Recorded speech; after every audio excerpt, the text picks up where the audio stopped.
Universe நேர்களுக்கு எனது அன்பான வணக்கத்தை தெரிவித்துக் கொள்கிறேன் தோழர்களே. எம்ஜிஆர் என்கின்ற ஒரு சிங்கம், எம்ஜிஆர் வளர்த்த ஒரு சிங்கம் இன்னைக்கும் அது தமிழ்நாட்டில் இருக்கிறது என்று சொன்னால் யாரும் நம்புவீங்களா? இருக்குது. எம்ஜிஆர் சண்டை போட்ட அந்த சிங்கம், எம்ஜிஆரோடு பழகிய ஒரு சிங்கம். நான் சொல்றது உண்மையான சிங்கத்தை தான் சொல்றேன். அப்பெல்லாம் அந்த காலத்துல தேவர் ஃபிலிம்ஸ்ன்னு சொல்லி வரும்போது பார்த்தீங்கன்னா, ஒரு அப்படியே ரவுண்டுன்னு ஒரு சிங்கம் அப்படியே கர்ஜிச்சு நின்ற அந்த ஃபிலிம், அந்த ஃபர்ஸ்ட் காட்சியை பார்க்கறதுக்கே கூட்டம் இருக்கும். அது கீழே தான் தேவர் ஃபிலிம்ஸ்ன்னு சொல்லி போடுவாங்க. அப்படி சிங்கங்களையும் புலிகளையும் கரடிகளையும் குரங்குகளையும் ஏன் பாம்புகளை கூட வளர்த்த காலம் உண்டு. அதுல அப்பெல்லாம் ஒரு காலம். அது நாங்கெல்லாம் தெருக்கல்ல பார்க்கறத விட எங்க வீட்டிலே சில மிருகங்கள் வளர்க்கப்பட்டது. நாங்க எங்க வீட்டுல குதிரைகள் இருந்தது. அதுகள்லாம் தனியா இருக்கட்டும் போயிட்டு, இந்த வீடுகள்ல மான் கொம்புகள்லாம் தனியா வச்சிருப்பாங்க. அது ஒரு காட்சிக்காக பார்த்தீங்க அப்படின்னா, உண்மையான மான் கொம்பை வீட்டுக்குள்ள நுழைஞ்சிங்கன்னு வச்சுக்கோங்களேன், அந்த ஒரு பொம்மை முகம் ஒன்று வச்சிருந்து உண்மையான மான் கொம்பு வரவேற்பு அறையில இருக்கும். அப்படியெல்லாம் நிறைய இருப்பது உண்டு எல்லா வீடுகள். இன்றைக்கு அதற்கெல்லாம் தடை செய்யப்பட்டு விட்டது. கேரளாவில் புகழ்பெற்ற வேடன் நம்ம தான் முதல்ல போட்டோம். இப்பதான் மெயின் ஸ்ட்ரீம் மீடியாக்கள்லாம் நிறைய போட்டாங்க. ஏன் நம்ம போட்டோங்கிறதுக்கு ஒரு காரணம் இருக்கு. அதில் போட்டோம், ரொம்ப பிக்கப் ஆகி பயங்கரமா போச்சு, எல்லாருமே பேசினாங்க. வேடன்கிற ஒரு பாடகன், அவர் புலிப்பல் வச்சிருக்கிறாருன்னு சொல்லி இப்போ அவருக்கு அந்த போட்டிருக்கக்கூடிய அந்த புலிப்பல் உண்மையானது என்று சொல்லி இப்போ ஒரு தீர்ப்பு வந்திருக்குது. தண்டனை கிடைக்கும். பார்ப்போம் என்ன நடக்குதுங்கிறத பார்ப்போம்.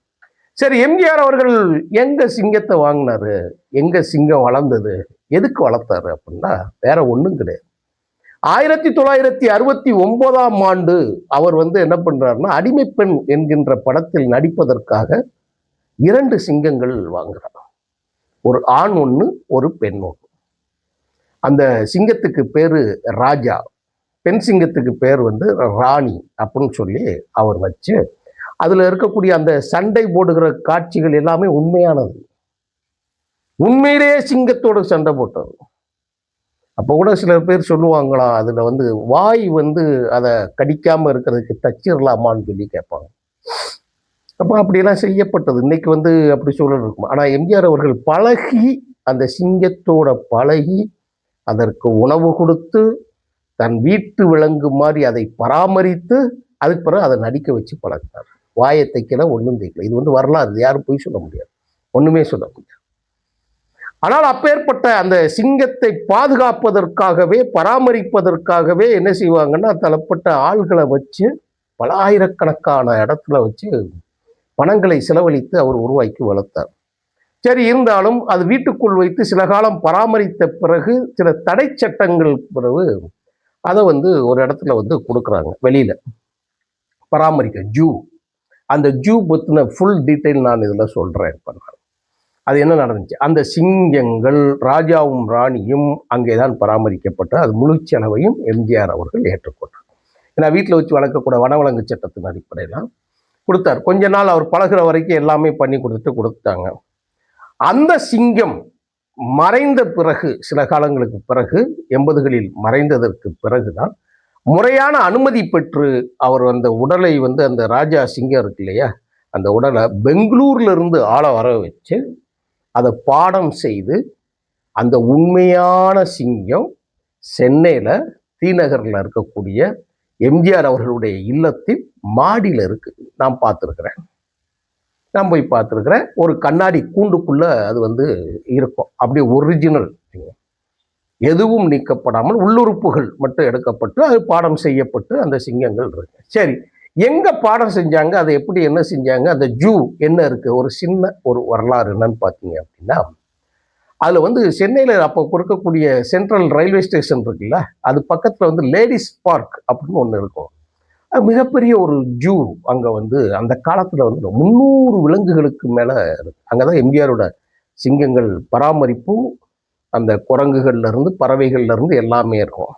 சரி, அந்த சிங்கங்கள் இறங்குது இல்லையா, அப்போ மற்ற 300 விலங்குகளுக்கு மேல நரிகள்ல இருந்து புலி முதற்கொண்டு மற்ற நம்ம நான்வெஜ் சாப்பிடக்கூடிய இது இருக்கு இல்லையா, மனிதர்கள் நான்வெஜ் சாப்பிட்ற மாதிரி சிங்கம் என்ன செய்யும், உயிருள்ள ஒரு இதைத்தான் கொடுக்க வேண்டியிருக்கும். அப்போ என்ன செய்வாங்களா, கொஞ்சம் மனசு வலிக்கக்கூடிய செய்தி தான், தெரு நாய்கள் இருக்கு இல்லையா, அந்த நாய்களை வந்து ஒரு கூண்டுகள் வைத்து அப்படியே போய் பிடிச்சி கொண்டு வந்துருவாங்க. பிடிச்சி கொண்டு வந்து தெரு நாய்களைத்தான் ஜூக்கள்ல இருக்கக்கூடிய அந்த விலங்குகளுக்கு, நம்ம சிங்கம், புலி போன்ற, நரி போன்ற, செந்நாய்கள் போன்ற அந்த இதுகளுக்கு சாப்பாடா கொடுத்துருக்குறாங்க. அதுக்காக அதை பிடிக்கிறதுக்கு வண்டியெல்லாம் வரும். எங்க காலத்துல எங்க நேரத்துல வந்து பாத்தீங்கன்னா நாய் பிடிக்கிறதுக்கு ஒரு வண்டி வரும். அந்த வண்டியை பார்த்தாலே நாய் ஓடிடும். அது பிடிக்கிறதுக்கே பெரும்பாடா இருக்கும். அது ஐயோ அதெல்லாம் பெரிய காட்சின்னு வைங்களேன்.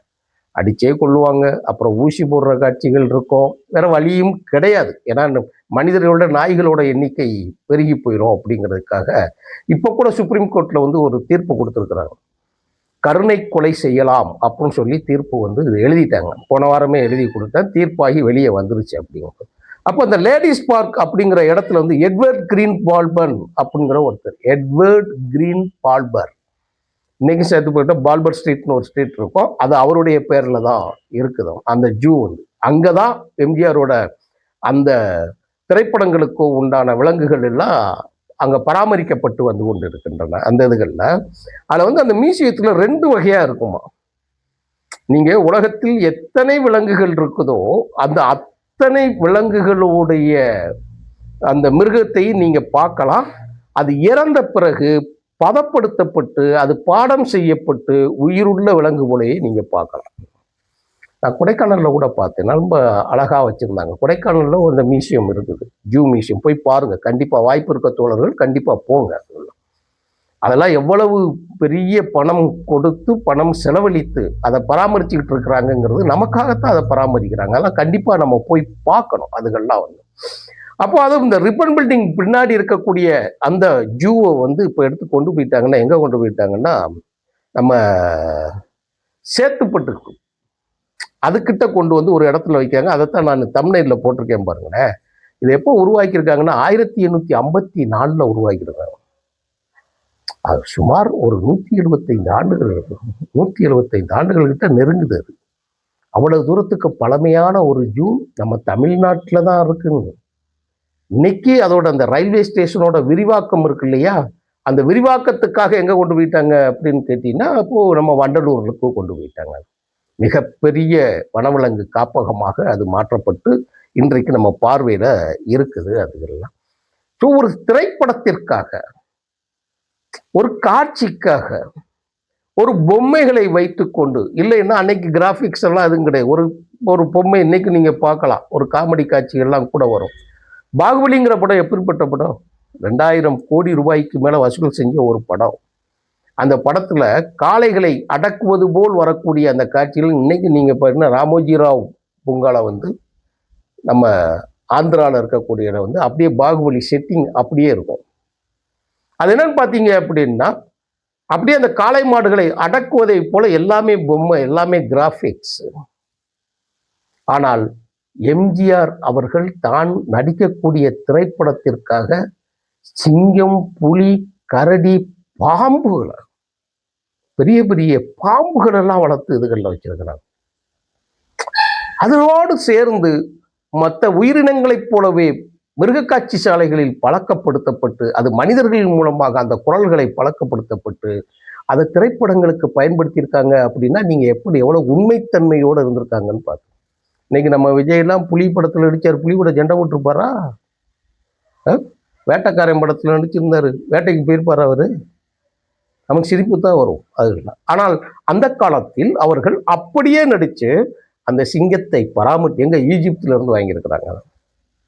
அந்த சிங்கத்தை பராமரித்து அதை முறையாக வனவிலங்குகள்ல கொடுத்து அதோட ஆயுள் காலம் இருக்கிற வரை அதை அப்படியே எங்க இருந்து மாத்துறாங்க பாருங்க. சென்ட்ரலுக்கு பின்னாடி இருக்க மாத்தி ரிப்பன் பில்டிங் மூர் மார்க்கெட் பக்கத்துல இதுக்கு கொண்டு வர்றப்போ அதை முறையா கொண்டு வந்து வண்டலூர் காட்சி வரைக்கும் வண்டலூர் பூங்கா வரைக்கும் கொண்டு வந்து அது ஆயுள் முழுவதும் வாழ்ந்து அதற்கு பிறகுதான் அது படமாக்கப்பட்டு இன்னைக்கு அவர் வச்சு. ஏன்னா அவர் வளர்த்தது ஒரு முதலமைச்சராக இருந்து மிகப்பெரிய அளவில் செல்வாக்கோடு இருந்ததுன்னு சொன்னதுனால அந்த சிங்கத்தை பாடம் செய்து அவங்க வச்சிருக்கிறாங்க. அதை முறையா பராமரித்து வச்சிருக்கிறாங்க. இங்க தென்கிழக்காசியாவில் மட்டும் இல்லை, மற்ற நாடுகள் சேர்த்து இருக்கக்கூடிய மிகப்பெரிய பூங்காவாகவும் இந்த பூங்கா விளங்கியிருக்கு. அது தமிழ்நாட்டுக்குள்ள இருந்திருக்கு. அதை வந்து பாதுகாத்து கொண்டு வந்தவர் தான் எட்வர்ட் கிரீன் பால்பர் அப்படின்னு சொல்லக்கூடிய ஒருத்தர். 175 ஆண்டு காலம். இதுல பெரிய சிறப்பு செய்தி என்ன, நாய்கள் உணவாக பயன்படுத்தப்பட்டிருக்கிறது. கொஞ்சம் வருத்தமான நமக்கு உண்டான ஒரு செய்தி தான் அந்த செய்தி. ஆக எம்ஜிஆர் அவர்கள் எம்ஜிஆர் வளர்த்த சிங்கம் இன்றும் படமாக மட்டுமல்ல, தொடு பொருளாக, உணர்வுள்ள பொருளாக, நமக்கு அதுக்கு உயிரற்ற ஒரு பொருளாக இருக்க அந்த ஒரிஜினல் சிங்கம் இன்று பாடமாக்கப்பட்டு கண்முன்னே இருக்கிறது என்பதை ஒரு தகவலாக சொல்லி, யாராவது பார்க்கக்கூடிய வாய்ப்பு இருப்பவர்கள் எம்ஜிஆர் நினைவிடம் சென்றால் அதனை நீங்கள் கண்டு களிக்கலாம். அவர் போட்டிருக்கக்கூடிய உடையோடு அவர் பழகிய விலங்குகளும் இருக்கிறது. நன்றி, வணக்கம் தொடர்களே.